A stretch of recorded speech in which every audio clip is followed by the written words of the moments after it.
এক গ্রামে একজন সৎ ও দরিদ্র কৃষক ছিলেন। তিনি দুধ থেকে দই ও মাখন তৈরি করে বাজারে বিক্রি করতেন। একদিন কৃষকের স্ত্রী মাখন তৈরি করে কৃষককে দিলেন বিক্রি করতে। কৃষক মাখনগুলো বিক্রি করার জন্য গ্রাম থেকে শহরের উদ্দেশ্যে রওনা হলেন। মাখনগুলো গোল গোল রোল আকৃতিতে রাখা ছিল। তার প্রত্যেকটির ওজন ছিল 1 কেজি করে। শহরে পৌঁছে কৃষক প্রতিবারের ন্যায় পূর্ব নির্ধারিত দোকানে মাখনগুলো দিয়ে পরবর্তীতে লবণ, তেল, চিনি, মশলা ও তার সংসারে প্রয়োজনীয় সদাই নিয়ে আসতেন।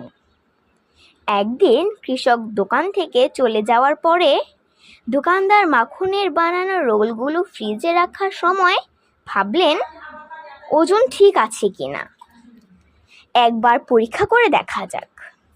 মাখনের রোলগুলো ওজন করতে উনি দেখলেন মাখনের ওজন আসলে আছে 1000 গ্রাম নয়, প্রতিটা আছে 900 গ্রাম করে।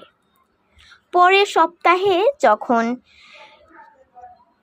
কৃষক সেই দোকানে মাখন বিক্রি করতে গেলেন, দোকানের সামনে পৌঁছানোর সঙ্গে সঙ্গে দোকানদার কৃষকের উদ্দেশ্যে চিৎকার করে বলতে লাগলেন, বেরিয়ে যাও আমার দোকান থেকে।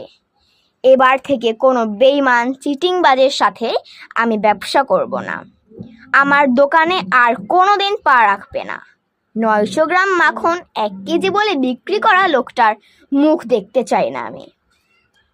কৃষক বিনম্রভাবে কম্পিত স্বরে দোকানদারকে বললেন, দাদা, দয়া করে রাগ করবেন না। আসলে আমি একজন খুবই গরিব মানুষ। দাড়িপাল্লা বা বাটখারা কেনার মতো পয়সা আমার কাছে নেই। তাই আপনার থেকে প্রতিবার যে 1 কেজি করে চিনি নিয়ে যেতাম, সেটাই দাড়িপাল্লার এক পাশে রেখে অন্য পাশে মাখনের রোল উঠিয়ে মেপে নিয়ে আসতাম।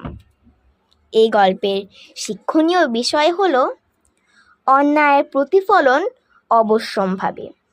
অসততা শেষ পর্যন্ত নিজের দিকেই ফিরে আসে।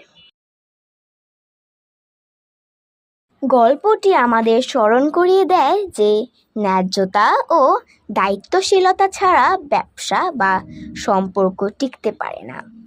অন্যকে ঠকানোর চেষ্টা নিজের জন্যই বিপদ ডেকে আনে।